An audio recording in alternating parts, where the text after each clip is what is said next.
Sebagai seorang ayah, tentunya saya senang sekali ketika saya pulang dari bekerja, lalu saya mempunyai kabar baik. Kabar baik contohnya seperti, istriku, aku closing project. Atau misalkan ada sebuah kabar baik di perusahaan di mana naik jabatan atau naik gaji. Atau mungkin kesehatan mulai membaik atau orang-orang yang dulu jauh dari saya sekarang sudah lebih dekat lagi.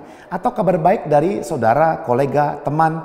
Intinya adalah pulang ke rumah membawa kabar baik tentang saya, tentang siapapun selalu diterima dengan baik. Namun seringkali kita melupakan ada satu kabar baik yang lebih baik dari semua kabar baik. Yaitu kabar baik yang adalah keselamatan yang datangnya dari Tuhan.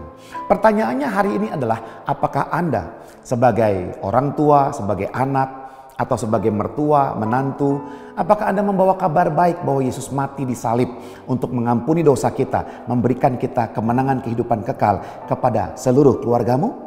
Jangan-jangan kita lupa ada sebuah tugas yang Tuhan berikan kepada kita, yaitu memberitakan kabar baik bagi keluarga kita. Saya membaca sebuah firman Tuhan di Kisah Rasul pasal 16 ayat 26 sampai 34. Di situ ada sebuah cerita tentang Paulus dan Silas yang akhirnya secara ajaib keluar dari penjara. Maka kepala penjara melihat hal itu, dia panik dan bahkan akan membunuh dirinya. Namun Paulus mencegahnya. Lalu yang menarik setelah itu adalah apa? Terjadilah bahwa kepala penjara akhirnya mendapatkan kabar baik dan menerima keselamatan. Tidak berhenti di situ saja, kepala penjara ini membawa Paulus kepada keluarganya yang ada di rumah, sehingga seisi rumahnya mendapatkan kabar baik yang sama, mereka semua diselamatkan. Ayat 31 sampai ayat 33 dikatakan, jawab mereka, percayalah kepada Tuhan Yesus Kristus dan engkau akan selamat, engkau dan seisi rumahmu.